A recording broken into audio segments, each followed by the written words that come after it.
గురువుగారు ఇప్పుడు మన ఇళ్ళల్లో ప్రత్యేక పూజలు చేసినప్పుడు కానీ లేదంటే మాల వేసుకుంటారు, రకరకాల మాలలు, శివమాల అని, అవును. హనుమంతుడి మాల అని, ఇలా రకరకాలుగా వేసుకుంటారు.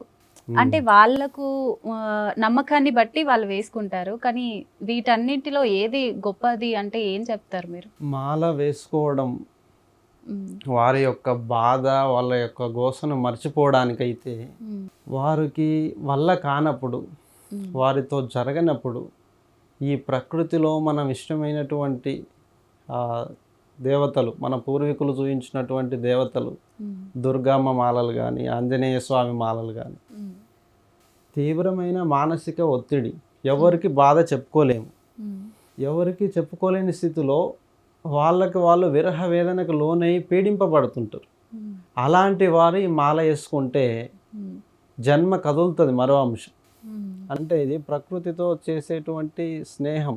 ఉమ్, దీక్ష మీన్ ఏంటంటే మనము ఏది గుర్తుంచుకుంటున్నాం, ఏది మర్చిపోవాలి ఉమ్, తెలియజేసేటువంటి జ్ఞాన విధి. అది ఓకే. తత్వముని మనం వెలిగిస్తే అది అద్భుతంగా మారుతుంది మళ్ళా. ఉమ్, అలా వెలిగించుకునేటువంటి జ్యోతి, పవిత్ర జ్యోతి మాల దీక్ష.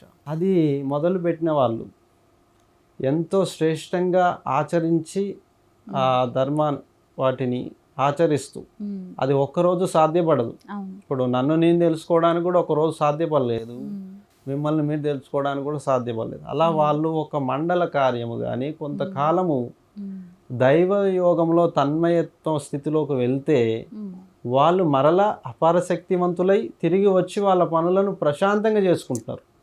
100% రిజల్ట్ ఉంది మాల వేసిన దాంట్లో. ఉమ్, కాబట్టి స్వయంగా ఇప్పుడు చూడండి, మన యొక్క గీత సారాంశం చదివే శక్తి ఎవరికి ఓపిక లేదు, ఉమ్, కానీ అంత సులువుగా మాల వేసుకొని దేవయోగాన్ని పొందుతూ ఉమ్, మళ్ళీ గీత సారాంశంలో యోగాన్నే ఉమ్, వాళ్ళు ఆచరిస్తూ ఉమ్, ఆ యొక్క దైవ మహిమ తెలుసుకొని ఎన్నో కోరికలు నెరవేరుతున్నాయి. ఇంకా వేస్తూనే ఉన్నారు మాలలు. ఎవ్రీ ఇయర్ మాల వేసేవారి సంఖ్య పెరుగుతుంది. ఉమ్, తపోనిష్టతను ఎవరైతే ఆచరిస్తున్నారో వాళ్ళే ప్రశాంతంగా బతుకుతున్నారు ఈ భూమి మీద. ఉమ్, మన ఓకే.